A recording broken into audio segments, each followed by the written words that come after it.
Welcome everyone. I'm going to start with a quick video.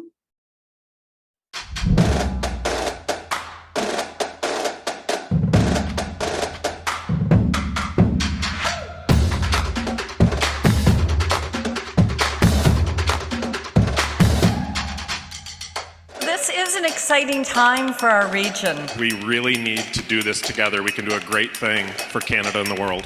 This is not about potential. These things are already happening.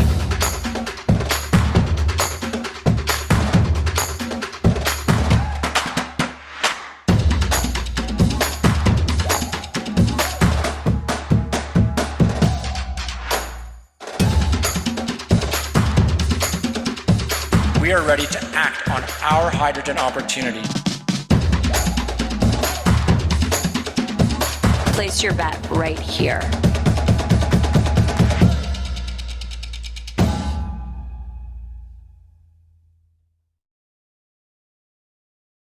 All right. Hello, everybody. Welcome to the 5,000 Hydrogen Vehicle Challenge webinar. My name is Cassia Kopecki, and I'm the Communications and Engagement Coordinator with Edmonton Global. I'd like to start first by acknowledging that we are hosting this event on Treaty 6 territory. We acknowledge that we are all treaty people and accept our responsibility to honor these relationships. We express our gratitude and respect for the land that we're using, and it provides us with so much generosity. In this webinar, we hope to share some information about the 5,000 Hydrogen Vehicle Challenge and the work being done to support this initiative. The ultimate goal of this challenge is to have 5,000 hydrogen or dual fuel hydrogen vehicles on Western Canada's roads in the next 5 years. We'll start with a brief presentation from Edmonton Global's Brent Lakeman, followed by some conversations with our panelists. Today joining us is David Richards, General Manager of Diversified Transportation, and he's here to talk about how they are supporting this initiative. As well, joining us is Mark Eisenhower, who is a project director with Guidehouse, a global consulting firm that has been doing a lot of work around hydrogen. After that, we'll have some short time, a few minutes to do a question and answer period. So throughout this presentation and webinar, please feel free to add your questions as we go through, and we'll answer them at the end. So I'd like to just pass this over to Brent Lakeman, the Director of our Hydrogen Initiative at Edmonton Global. Over to you, Brent.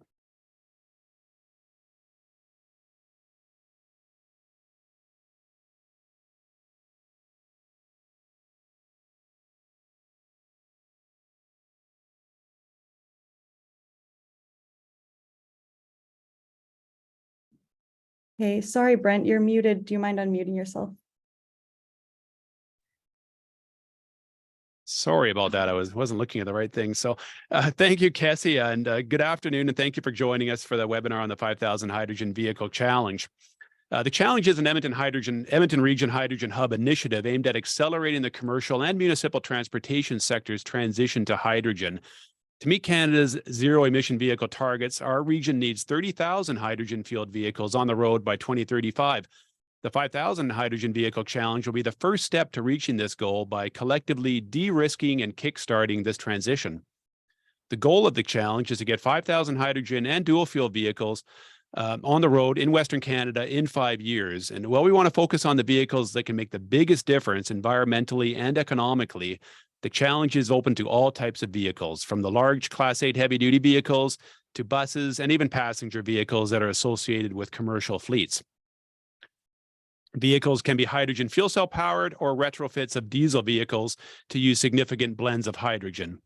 And there is a lot of work underway that is already supporting this transition, including some leading pilot projects being advanced by our commercial transportation sector, by municipalities within our region, and by the Edmonton International Airport.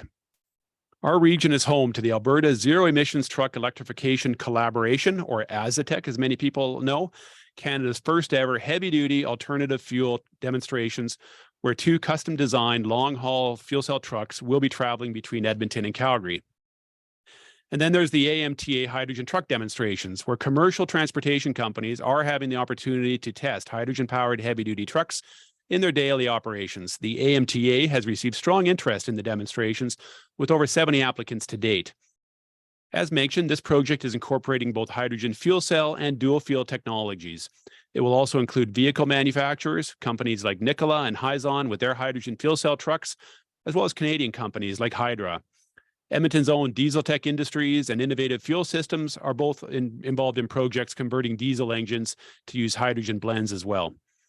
And of course, the City of Edmonton and Strathcona County's hydrogen fuel cell bus pilot has been testing hydrogen buses in real-world conditions, allowing our municipalities to compare the performance of fuel cell buses with battery electric buses. Early reports from the projects have been very promising, with the City of Edmonton indicating that hydrogen buses were outperforming battery electric buses in cold winter conditions. And the Edmonton International Airport is also doing a lot of work to transition their ground service fleets to hydrogen, as well as taxi fleets and car rental fleets associated with the airport. We know that the technology works and that it makes sense for commercial transportation sector to lead this transition. Now is the time to start planning for the next phase of action. But we also know that for many organizations working to grow the hydrogen economy, it still seems like a chicken and egg situation. We need to build out the supply, demand, and critical infrastructure all at the same time. This situation is starting to change, with the infrastructure being put in place to support our pilot projects, and more importantly, some of the early investments we're seeing from the private and public sectors. But more on that in a moment. Ultimately, in addition to the many demonstrations and pilot projects happening, we need a coordinated approach to ensure that we are developing the full value chain that is needed to support this transition. This includes the companies that can support the conversion of vehicles, the organizations who can train the current and future workforce, and the organizations that can help provide the financing. We need to work with our technology providers and manufacturers to fill critical supply chain gaps. Through the Edmonton Region Hydrogen Hub, our region is providing leadership to Canada by accelerating the development of the the full hydrogen value chain. We can demonstrate it here and then expand across the country. Alberta's goal is to be a hydrogen superpower, and to make that a vision a reality, we need to have the infrastructure in place to support this transition. And there is work underway to do that. At the Canadian Hydrogen Convention in April, Air Products announced that they'll be building one of the world's largest hydrogen refueling stations at 6 tons per day in Edmonton. This is expected to be operational in early 2025, around the same time as their net zero hydrogen production complex, the largest in the world of its kind. Other projects in our region, advanced by leading Canadian and global companies, will leverage and grow our reputation as the world's lowest cost producer of low carbon hydrogen. The City of Edmonton has also launched a request for proposal to build its first hydrogen fueling station, one that will be able to support not only municipal fleets, but also commercial fleets. If you haven't seen the RFP, I would encourage you to check it out on the Alberta Purchasing Connection website. Through our Hydrogen Hub, other municipalities within the region are also looking to take a coordinated approach to transitioning other parts of their fleets to hydrogen. And the government of Alberta also launched an expression of interest process to understand what conditions need to be in place for private industry to design, build, and operate and own fueling stations across the province. With the 5,000 Hydrogen Vehicle Challenge, what the 5,000 Hydrogen Vehicle Challenge will do is pool all of this ongoing work across the entire hydrogen supply chain to accelerate demand and create economies of scale. We want to build from the great work of the AMTA, the City of Edmonton, and the County of Strathcona, the Edmonton International Airport, and other companies looking at their own fleets. We've also seen support from Alberta Innovates, Hydrogen Centre of Excellence, Emission Reduction Alberta, and Prairies Canada in their support for these and other projects. Edmonton Global is working with these and other organizations to de-risk the transition for everyone to address the chicken and egg situation once and for all. We know that this transition needs to happen, and happen quickly, for Canada to meet its net zero vehicle and its zero emission vehicle and net zero commitments. And we also know we need to work together in a coordinated and strategic approach to address any barriers and challenges that exist. We will be engaging Canadian governments, federal, provincial, and municipal in this exercise and demonstrate what can be achieved if appropriate government supports are in place. There is a global race taking place in countries around the world who are moving quickly to support this transition. We need to do the same. The US is moving aggressively forward, and vehicle manufacturers are deciding where their vehicles will go. Hydrogen hubs and hydrogen valleys are positioning themselves for early investments. We also have the opportunity to attract these vehicles to our market and also secure some of the value-added activities to grow this new sector. And when we first announced this challenge at the Canadian Hydrogen Convention in April, we had more than 40 partners join us on stage to demonstrate their commitment to this transition. As Canada's first hydrogen hub, we can lead the country in sustainable transportation. For Canada to meet our net zero commitments, we must start somewhere in Canada, and it starts here. Our path to net zero begins in the Edmonton region. Over the coming weeks, we'll be launching engagement of organizations that have expressed an interest in working with us in the design and rollout of the challenge. Now, before we introduce our panelists, I'm going to play another short video that we built with Run With It Synthetics, a local company, on the challenge.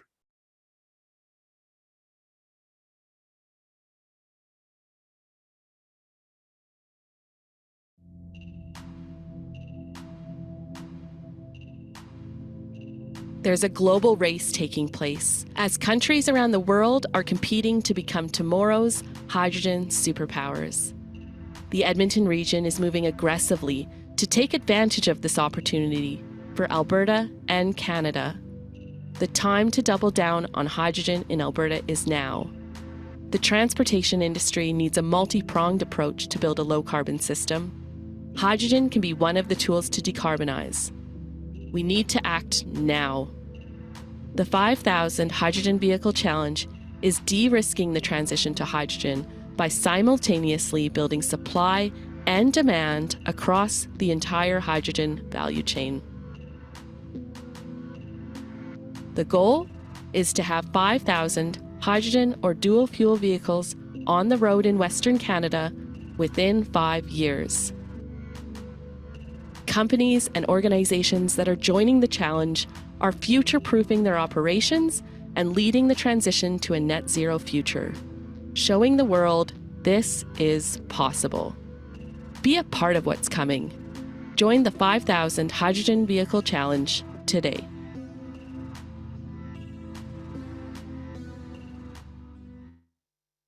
Great, thank you, Kessia. So just moving to our panel format now. With me is David Richards, who's the General Manager of Diversified Transportation, whose commercial buses we've all seen on the road across Western Canada. Diversified is an early mover in this area, and they've already started the work to make their fleets more sustainable. David, thank you for being here. Thank you for the invitation, Brent. I know you're at a busy conference right now, kind of showing off some of the work that you're doing, so appreciate you taking the time. First, can you tell us a little bit more about what Diversified is doing to reduce its emissions? Yes, we've had lots of initiatives over the years to reduce the emissions. Idling initiatives, looking for better aerodynamics within the estate, AI. But we teamed up with a Edmonton-based company, Diesel Tech Industries, to look for a solution. So we are able to, and have been looking at converting a conventional Tier 4 diesel to run on dual fuel. The difference between this technology and other technology out there is this is directly injecting a calibrated amount of hydrogen directly into each port, as opposed to misting hydrogen into the inlet manifold. It's a really simple technology, a really easy conversion. And I'm going to say that with a company like ours, where we have $500 million or more in sunk capital, those assets we depreciate over 19 years. And so no matter what the grants are for a hydrogen fuel cell vehicle, a hydrogen fuel cell coach is going to come in about $1.92 million, whereas we pay $750,000 for a conventional coach. This technology is going to be around, I'm going to say, between $30,000 and $40,000 easy retrofit for our fleet, and it will allow us to fully depreciate our assets over the 19 years while working towards the 2030 and 2050 emissions targets. Great, thanks, Dave. So yeah, from the perspective of the existing fleets, the dual fuel technology seems to have a lot of economic attractiveness versus waiting for the new hydrogen fuel cell vehicles to be on the road. Yeah, that's correct. If I could buy a hydrogen fuel cell vehicle today as a luxury motor coach, then I'm expecting a $1.92 million price tag, similar to a transit coach. The nice thing about this technology, it's a fairly simple retrofit. We can run up to 80% hydrogen, 20% diesel, and actually running a Tier 4 diesel engine on hydrogen has got so many advantages. Great. So I know, David, you were recently participated with Edmonton Global and others in a delegation that went to Ottawa to discuss the transportation sector's challenges and opportunities related to the energy transition. Can you just elaborate maybe on some of the things you heard or the commentary, particularly around with the federal government and its plans? Yes, certainly that, Edmonton and the Edmonton region is leading the race here. It's leading the race on hydrogen production. It's leading the race with a 5,000 vehicle challenge, something that we all should be proud of. And much of this technology is homegrown in Edmonton and the surrounding region. I met with government officials from many departments, the Department of Transport, Environment, Finance, and certainly there's a lot of backing out there for this technology. And Edmonton is, as I said, is leading the race. Great. And thanks, Dave. We'll come back with some questions in a moment, but I really appreciate you being with us here today to talk about this. And thank you for your leadership that you're showing within this sector. So now I'd like to introduce our next panelist, and it's Mr. Mark Eisenhower. He's project director with Guidehouse. And you may not know too much about Guidehouse, but I did manage to run into the company several times over the past year or so. And Guidehouse, they're a global consultancy firm that Edmonton Global has recently engaged to build out the strategy for the 5,000 Hydrogen Vehicle Challenge. With more than 1,200 experts around the globe and more than 35 years of sustainability expertise, Guidehouse works with organizations and communities to design and implement strategic initiatives aimed at supporting the energy transition. In his role as project director, Mark has been leading some of Guidehouse's work on clean hydrogen hub applications to the U.S. Department of Energy and has a bird's eye view on how the market for hydrogen will develop in North America. So Mark, thanks for being here. Thanks for having me, Brent, and good afternoon to everybody who took their time to dial in. Thank you. Yeah, maybe just to build off what I mentioned, could you give us a little more background on what Guidehouse has been doing, particularly around hydrogen hubs in North America and or around the world? Sure. Just, I guess, brief background. You mentioned Guidehouse. So we just celebrated our 5th year of operation, but we've got a lot of legacy businesses. So Price Waterhouse over 5 years ago spun out their public sector consulting arm and it was rebranded as Guidehouse. They subsequently acquired Navigant, energy consulting firm that was also involved in healthcare and the financial sector. It was a really good combination of both public sector, legacy Price Waterhouse business, private sector, Navigant. We've subsequently acquired Dovell and the public sector arm of Grant Thornton. So we're now at about 16,000 employees. And as you said, Brent, we've got about 1,000 people in our energy practice, where we really dug in and started to understand the fundamental drivers associated with the hydrogen economy was in our practice in Europe. I used to say when I started this journey with Guidehouse, they were maybe 5 years ahead of us. And now I think maybe North America is maybe 5 months behind the EU. But a lot of good learnings in the EU that have translated back over here to North America. Each of the markets, Canada, the US, the EU, have different fundamental drivers, different resource mixes, but all of them have significant opportunities for the hydrogen ecosystem. Great. And I know, Mark, you've been a bit more involved on the US side and the various hubs being developed. What can you say further about what are you seeing in the US around the transition to hydrogen? And particularly in the transportation sector, how do you see this sector developing in North America over the coming years? Yeah, it's a great question, Brent. So we have been doing work. We started in the US in 2021. We formed a hydrogen consortium of close to 25 of our clients, all of whom are now pursuing hydrogen hubs in North America. So we have a very good understanding of where the commercial drivers are, where does it make sense. Hydrogen is an important part of achieving net zero, but it's not a silver bullet, right? And there's certain market segments that we think are well suited for hydrogen, the biggest of which in terms of growth opportunities is likely to be the mobility sector. So we've seen that in a number of the projects that we have underway. I guess just by way of background, and I think most of the folks on the phone here probably understand that when that when we passed the bipartisan infrastructure law and the Inflation Recovery Act in the US, that really served as a catalyst, right, to bring parties together to start thinking about how do we develop the ecosystem at scale. And that's what the hubs have been all about. I think most of the participants here understand that DOE is trying to deploy about roughly $8 to $10 billion in a small subset of hubs to help stimulate the hydrogen economy. But when you look at the bipartisan infrastructure law coupled with the IRA, we think there'll be many more projects and hubs that get developed beyond those that are fortunate enough to win the DOE grants.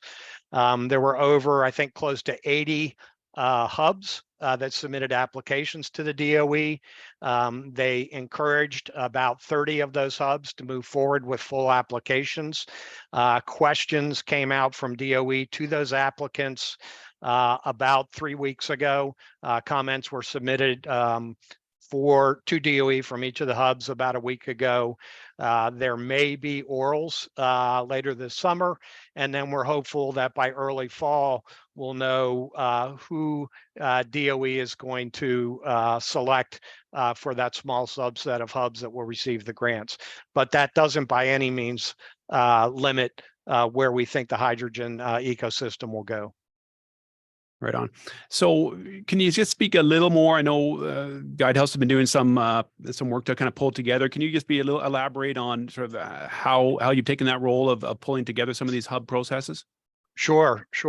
And I think, you know, the videos that you've shown, the first one in particular, did a really good job of demonstrating, even in the mobility segment, the complexity of establishing the hydrogen ecosystem, right? We're building an entire new economy. And I think what the hubs, the work in the EU, the good work that Edmonton Global's doing is demonstrating to the participants is that you have to come together, right? You have to come together in order to build these systems. And so we're talking about complex multi-client engagements really to facilitate the development of good commercial projects. And that's where really where we're leaning in as Guidehouse, right? We have the ability to manage those very complex multi-client relationships in order to provide both project management services as well as deep expertise in the hydrogen economy. But we are, whether it's a DOE grant funded opportunity or many of the other projects that we're seeing globally, it really takes a number of participants in order to make this happen, from production to conveyance to demand. They all have to come together to make this happen. I haven't seen a single project, Brent, where one company's doing it alone. Yeah, right on. So, you know, you kind of alluded to this already, the work in both Europe and in the US. And of course, everyone's talking about the IRA in the United States. But when you compare the approaches in Europe, in the US, in Canada, recognizing they're all very different jurisdictions in a lot of ways, but what are some of the differences that you are seeing around our ability to pursue these consortia-based approaches while still maintaining competition and ensuring we have innovation at the end of the day? Yeah, another very good question. I mean, I think the collaboration is key between the various stakeholders that are in the value chain, including external stakeholders, right? And I think that Edmonton Global is doing a great job reaching out to affected communities, having them participate in the process. I can tell you from the DOE funding point of view, you know, those issues, the community engagement, making sure disadvantaged communities, environmental justice as an example, they are part of the compact that we're trying to develop here. And so we see that in Europe, we see that in Canada, we see that in the US. Those are constants, right? What does change is the resource mix. Right. So, you know, there's a lot of great natural resources in Canada. The question becomes, what's the best way to utilize those? How do those impact different regional plays?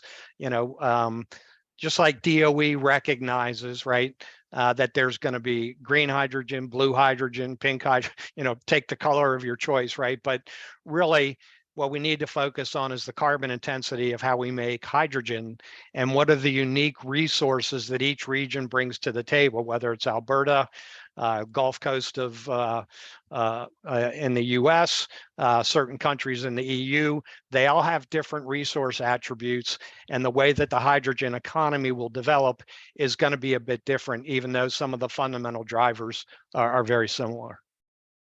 Right. So I think now what we're going to do is just flip it back to Kessia. We're going to get all of our panel here and take some questions from the audience through the Q&A function, as well as some other questions that we may have. So maybe back to you, Kessia. Hi, yeah. So again, if you have any questions, feel free to throw them into the chat. We've had a few come in. The first one is from Ivan Costa. Sorry if I'm not pronouncing that correctly. And is asking, have you ever considered to convert existing FOSSI/ICE trucks into Sure, I may not have heard that totally. I think the question was, we converted, was it fossil fuel or internal combustion engine trucks? or considered to convert them? Yeah, and I think, you know, that's some of the work that's going on already in the province with companies like Hydra with their technology out of British Columbia coming in, some work on the fleets at the airport. There were some announcements with Hydra. Hydra is part of the AMTA roadshow.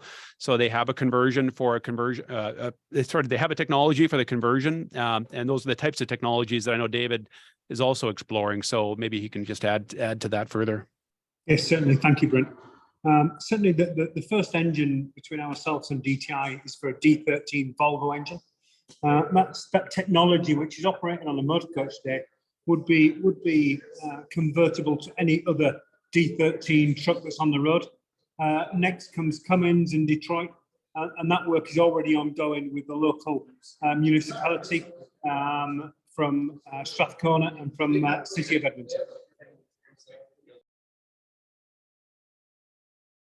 So I do have a follow-up from Ivan, just saying to convert them into fuel cell electric vehicles. Okay. So certainly not at that stage for ourselves. We are converting a conventional Tier 4 diesel into dual fuel running on up to 80% hydrogen.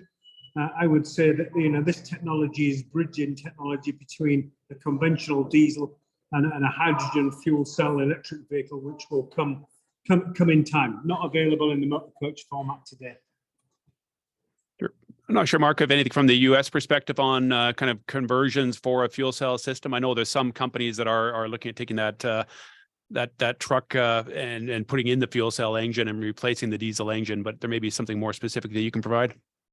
Not in my direct line of sight, Brent, but we can certainly follow up on that. Yeah, and I think that's one of the things we're trying to do through the 5,000 vehicle challenge is really have good awareness about, you know, who is out there doing different types of things. So what I found even in the last couple of months is, you know, more organizations, you know, coming our way from around the world saying, well, I might have a technology that could be of interest to your market. So I think that's what we want to do is have a little more transparency on what's available and see what fits for the various carriers and the different organizations, municipalities, because it may not be a one size fits all approach at all. All right, so I did have Corey Shoemaker with Hyzon chime in. So speaking of technology of interest, he says that they do that at Hyzon. And then Ivan's also mentioning that there are a few companies that he's aware of in France and one in Canada. Yeah, thanks. I was pretty certain it was a Hyzon example there as well. All right, so I do have a question now from Justin Sharon. What does each company believe it will need in testing of hydrogen fuel quality? And is there any legislation in place on hydrogen quality specs?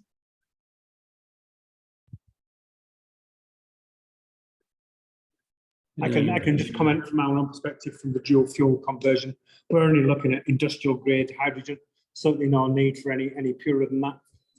And so certainly for the conversions with dual fuel, that's the only quality of hydrogen that we're looking at this time.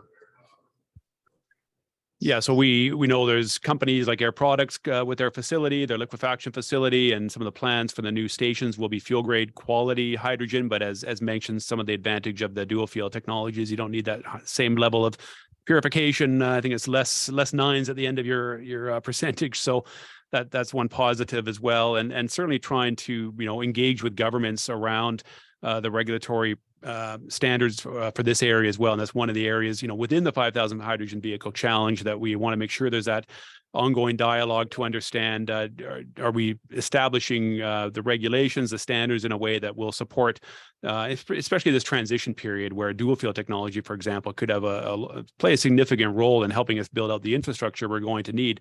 But it may mean, some of the standards that only focus on zero emission vehicles, may not always be appropriate.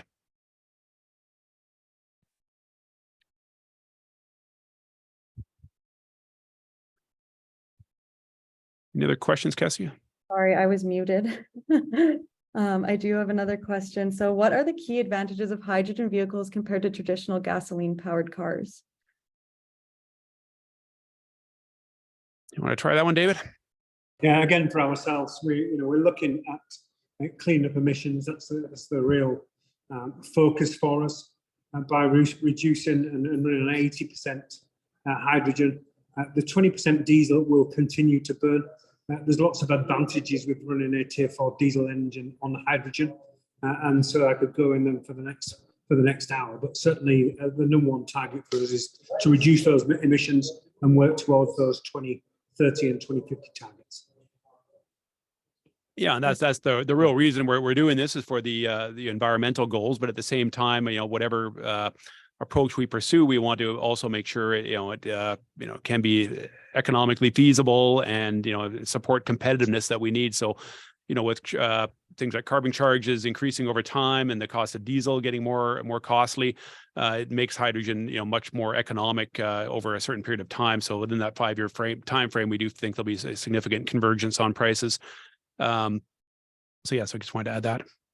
Yeah, I think the other key driver, Brent, is, from a Guidehouse perspective, when we think about the applications for hydrogen, it's that heavy horsepower application, longer haul, heavy duty applications that are very difficult to electrify that may be a very nice complement, hydrogen and low carbon fuels complementing what other parts of the mobility sector get electrified.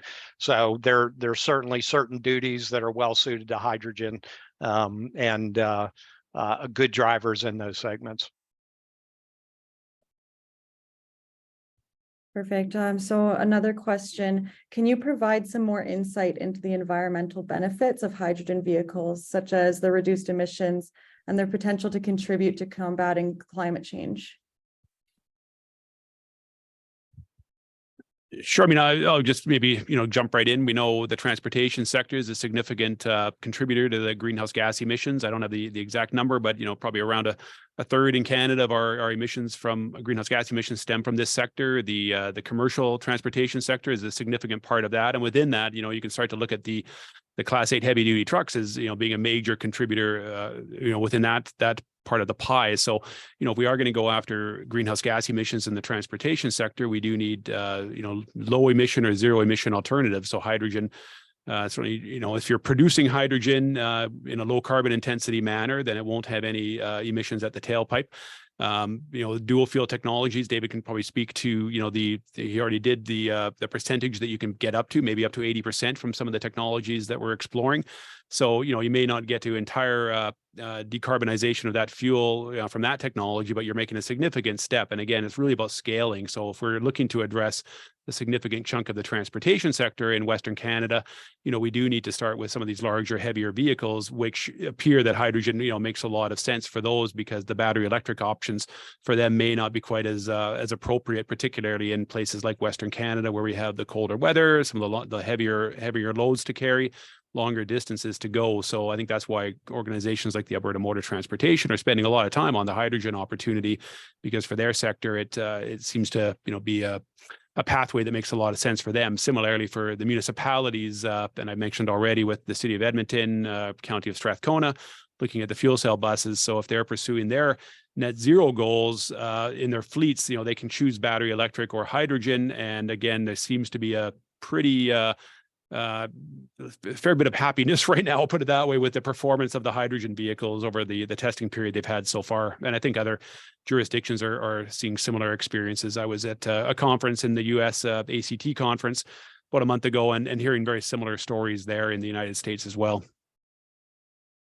Others can add if I've missed anything, particularly on the environmental benefits. No, I think that was very comprehensive. Thank you. Perfect, thank you. So we do have another question. Will we be able to educate or certify talent in pace with need? Are there other resources which are critical necessity to maintain the pace? Yeah, that's a great question, and one that's kind of near and dear to my heart, because I think we look at the economic opportunity around hydrogen, and it's very significant, and that comes down to having the workforce to take on these projects, whether it's constructing these new net zero hydrogen production facilities or low carbon production facilities. We have about $40 billion in the project pipeline. So that's a lot of construction jobs over time that we need to fill. But as we look in the mobility sector, then we start to also understand, do we have that talent we need to work with, let's say, hydrogen fuel cell buses or with some of the trucks that are coming onto the market. So that's why organizations like the Northern Alberta Institute of Technology, or NATE, are really playing an important role in working with us to understand what those current gaps are. Do we need different types of programs, micro-credential training, for example? That's one of the areas that I know NATE is looking at. I think other post-secondaries in Alberta are also looking at this, whether it's SAIT in Calgary or other polytechs. So I think we need to, again, have that organized approach. So if we're trying to build that workforce, build the programs we need for the future, let's not all be kind of duplicating each other, but figure out, where we can make the greatest impact. And if we're trying to go after some support from funding agencies, make sure we do that in a coordinated way as well. I think from me, some of the discussions in Ottawa with companies like First Truck, who are teamed up with various colleges, technical colleges, and looking at a green seal program, much like the red seal program for mechanics, certainly training mechanics to be able to work on CNG, work on hydrogen, and work on EV vehicles. And I think that green seal program will gather a lot of momentum in Alberta in the coming months. Yeah, I would echo the workforce issues, Brent, and that's also a great way to engage the local communities and be part, have them participate in this evolution of the ecosystem. So I think workforce is probably priority number one. There's lots of issues that we have to get engaged on, but I would agree with you on workforce. Perfect. And I have a question from Umar Farouk with Siemens. While we all work towards creating a demand for hydrogen-powered vehicles, we should also work towards establishing hydrogen safety and control standards for the transportation industry, not just the automobile or heavy duty, but also ecosystems around it. So I would like to know the efforts in that regard, and will this program cover the policy and regulation side of it? Yeah, I'll take a cut at that. So when we look at the 5,000 Hydrogen Vehicle Challenge, I like to think of it as we have certain pathways for some of the key sectors that are already doing work. So the commercial trucking sector is doing a lot of work through AMTA. We've got the municipalities, City of Edmonton in particular, doing some work with its bus fleets. We're wanting to work with other municipalities. We have the aviation sector doing things, particularly with the Edmonton International Airport. But then we see some common points where, it's the training was mentioned earlier, or it could be, some of the technology development may need a bit more of a common thread. So where do we see those intersection points? And I think the topic of safety and standards is another one of those. So I think a lot of that may already be happening through pilot projects, where proponents can work with the regulators, but I think it's that sharing of the information so we can quickly leapfrog some of these challenges that one company is dealing with, and share that approach, share it across parts of the mobility sector. So it may be that shared learnings between a municipality and a commercial bus company. So I think there's bound to be some threads there that this 5,000 vehicle challenge can better organize. So that's one of the not a stream, but that's one of the platform areas that we do see as part of the challenge. I have meetings, Brent, in the coming week or two with Environment Canada, with the Transportation Ministry. They're actively writing those regulations and working with ourselves and other companies to make sure that we've got the right regulations in place to ensure safety, which is paramount in our business.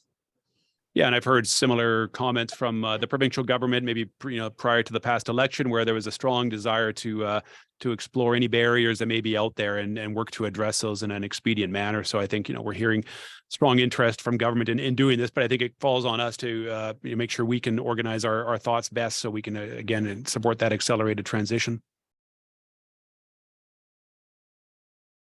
Mark, do you have anything you'd like to add? I would just echo what Brent and David have put on the table. I think that we need to remember that we have a lot of operating hydrogen ecosystems globally. We need to take the lessons learned from that. This will be a lot of new communities who are affected by new parts of the ecosystem, but we got a lot of great knowledge, industry knowledge, that we should be able to put forward. Each of the markets is going to be a little bit different. I can tell you in the US, there's some arm wrestling going on as to who's going to regulate, control, and manage things like safety. But I think we've got a good track record as an industry that currently utilizes hydrogen, and we just need to make sure that affected communities understand how we do that and how we do it at scale. Perfect, thank you. And thank you for the great question, Umer. So another one from Justin Sharon. What companies right now offer hydrogen fueling stations in Canada, and where are they located? Sure, I'll take a stab. I don't have the right answer, but I know I was just actually in Vancouver at the FCEL conference last week. So, we know there's a number of stations in the Vancouver area. They've been set up, in some cases, quite a while back. But they tend to be a little more focused on the passenger vehicle, the smaller vehicles. I know H-Tech is one of the Canadian companies that's been doing a lot of that work for refueling infrastructure.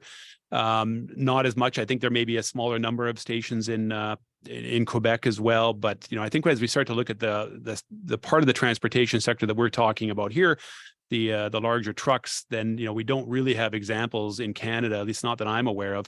But beginning, I know in Prince George there's a refueling station being established. I think it's still probably a year or so away from being fully commissioned.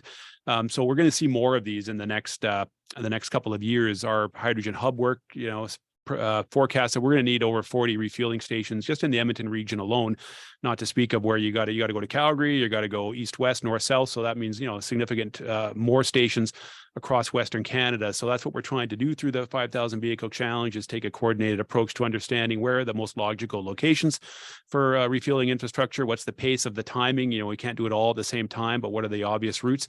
Edmonton Calgary corridor is probably, I think for most people, there's a consensus that's the most obvious corridor to be initially focused on. But I know, Dave, your buses are going other directions as well. You're going up to Fort McMurray. You're going probably east-west as well. So at some point, we need to ensure we've got solutions, whether it's mobile refueling solutions or permanent solutions. So maybe you may have a further comment on that. Yeah, thank you, Brent. We've been looking at all those solutions, and when we talk about hydrogen infrastructure, I'm not just focusing on the fueling stations. I'm looking at parking garages. I'm looking at shops and the regulations that need to be in place for those. The nice thing about dual fuel is that we're able to isolate the hydrogen, purge the line to the engine, and work on that equipment in a conventional shop at this time. But certainly looking for all solutions when it comes to production of hydrogen and different fueling stations, so we can keep our equipment running. The other advantage of dual fuel, if we were to run out of hydrogen on the highway, we're able to continue on diesel. Yeah, and I should have mentioned when I spoke about the stations in place, strong support from companies like Suncor to be, providing the refueling infrastructure for those initial pilot projects, like the fuel cell bus demonstrations, the Azatec trucks when those are on the road. So, those are critical in the early days to get things moving along. But now it's about scaling up, getting into those larger stations that we're going to need to have in place for the coming years. Perfect. The conversion to low carbon hydrogen would need cost-effective hydrogen transport and distribution network. How is the current situation and expected advances?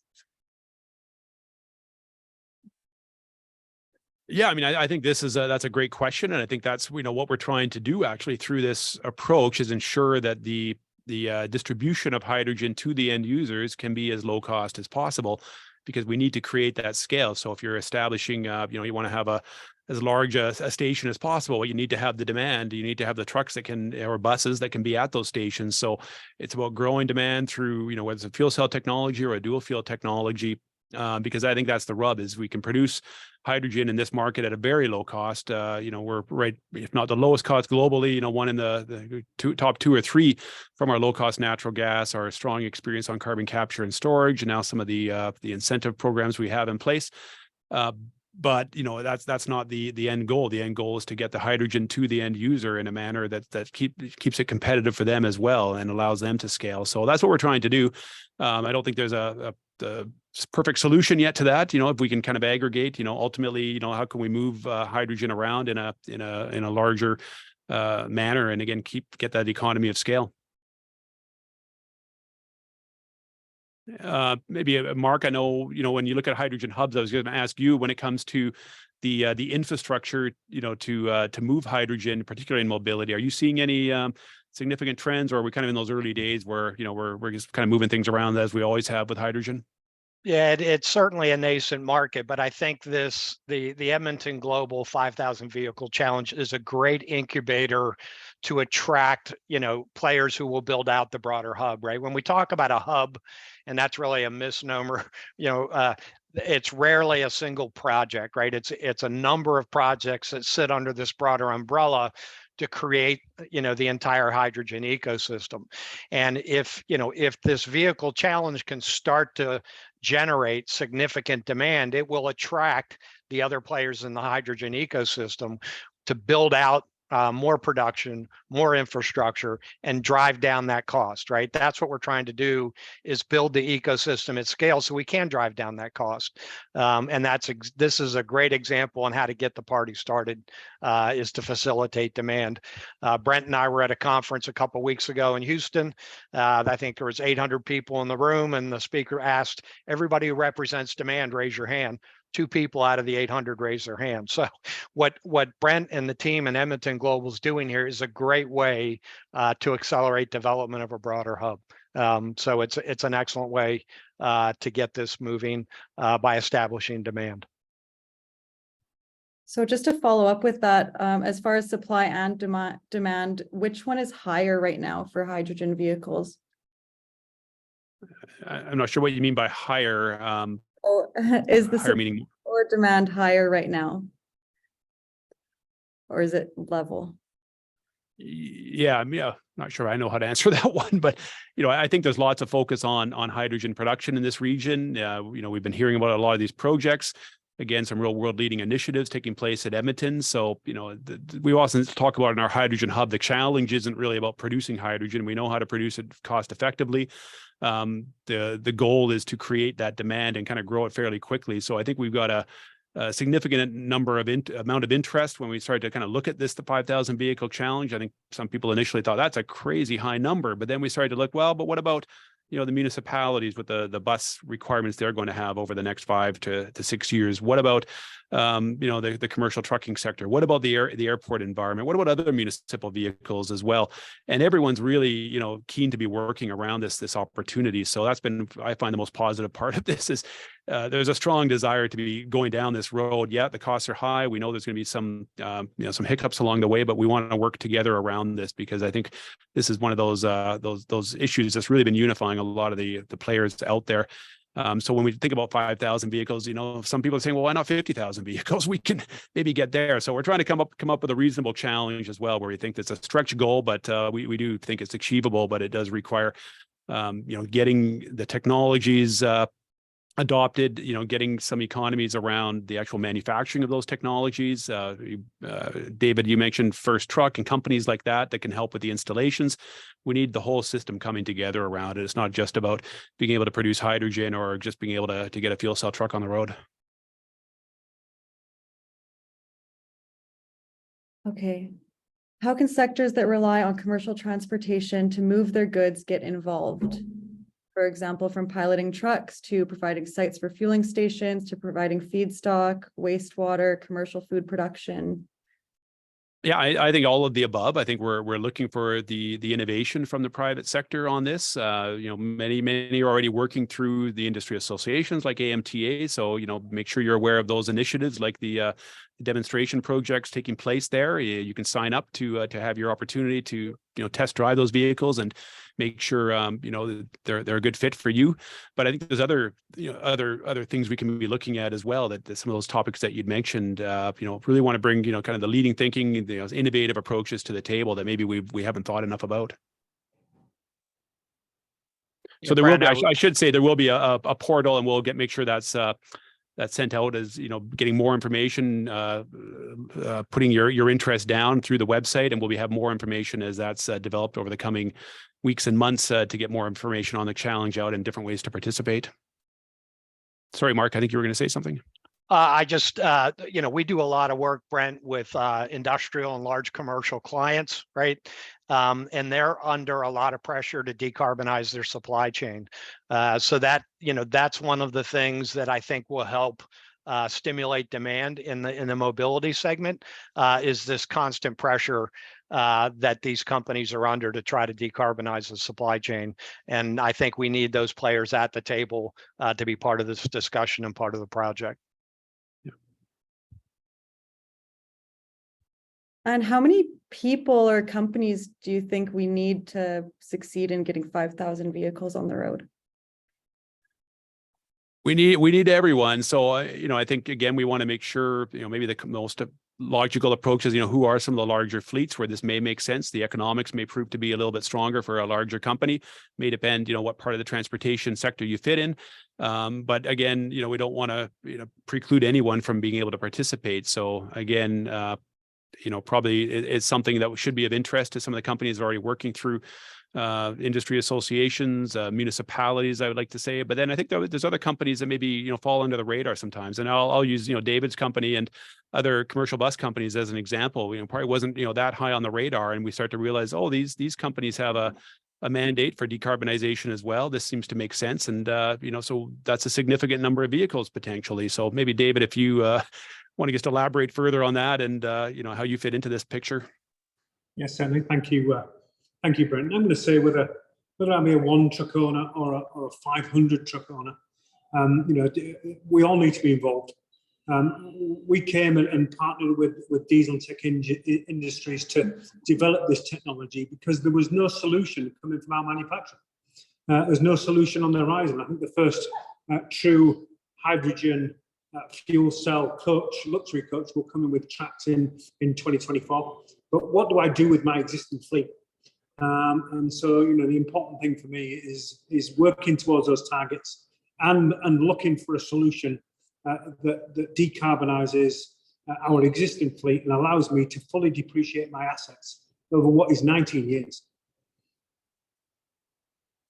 Yeah, and I think, sectors like yours where your roots very well, and whether you call it sometimes a return to base model or, you kind of got those set points. So, you can reduce the risk somewhat, whereas maybe other sectors, there's a bit more risk. And, will that refueling infrastructure be in place for the nature of your operations? So probably understanding, again, what parts of the transportation sector are better suited for early movement on the hydrogen file. But again, I think there's many, there'll be many surprises along the way, and that's what we really want to hear about is some applications that we haven't fully thought about, and even outside of the commercial busing sector or the long haul heavy duty trucks, we look at applications in the agriculture sector, applications in the mining sector. You think about Edmonton and all of the supply chains we have around here that have been focused on supporting places like Fort McMurray.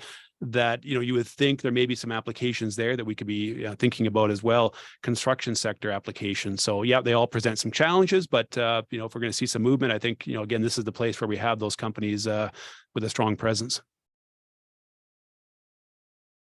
Perfect. So we have about 4 minutes left. Apologies for anybody that we're not going to be able to answer all of your questions. We do have 2 questions that are from anonymous attendees, so we'll get to those ones. And for everyone else that left their names, we'll reach out to you with some answers. So one of our last questions is, has there been any engagement with emergency responders who will need to be ready to adapt their procedures to a new fuel type with its own complexities?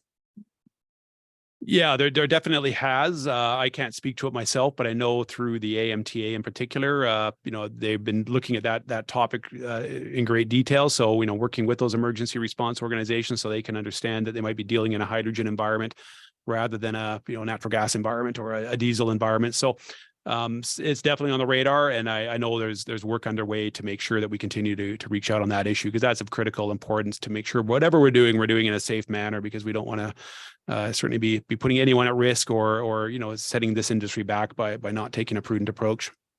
I'll just give a plug for Derek Hansen from the City of Edmonton Transit Fleet, who's been working hand in hand with emergency services, not just for emergency response with the units on the road, but certainly making sure that the facilities are intrinsically safe for operating the hydrogen fuel cell transit buses that he has in his fleet. Yeah. Mark, do you have anything to add? No, Cassia. Okay. I'm good. All right. So for our final question, does this challenge have government support and awareness?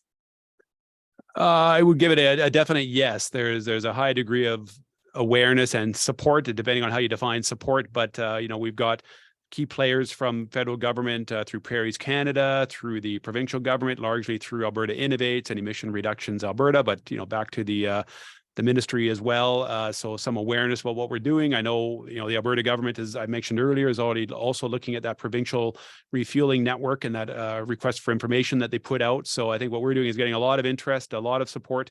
But what it comes to now is how do we kind of put this challenge a little more in front of government so they can really understand what's possible here and what they need to be doing to support it. So, lots of support for individual projects, for pilots, demonstrations, but now is the time we're kind of moving to that next level. So it does require a different type of conversation with both governments, well, I should say all governments across all levels. David, Mark, anything? Yeah, I would compliment what Brent said, but I can just assure you, given the work that we're doing globally on hubs, as the projects and the opportunity develop, you need to go back to the policymakers so they understand where the gaps are in both policy, regulatory, safety, all the things we've talked about. There's going to be gaps, and we're going to need those stakeholders to help us develop this ecosystem. So great starting place, but rest assured we will have to have continuing engagement with these external parties in order to get the framework we need for this to be commercially successful. David?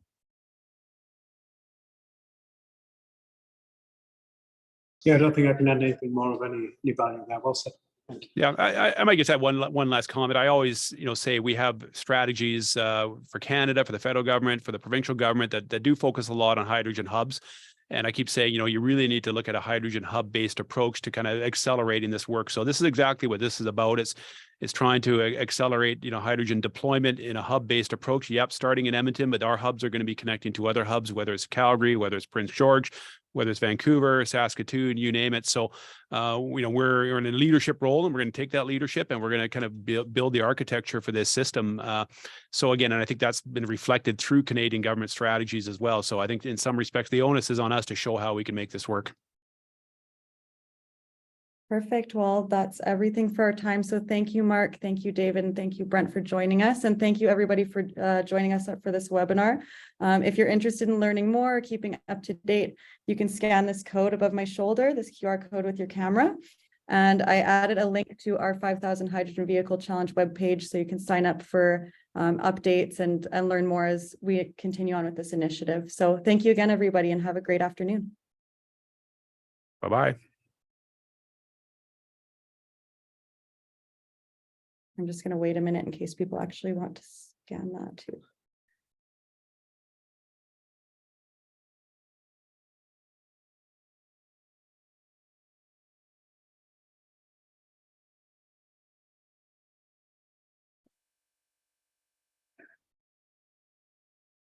Okay. Bye, everyone.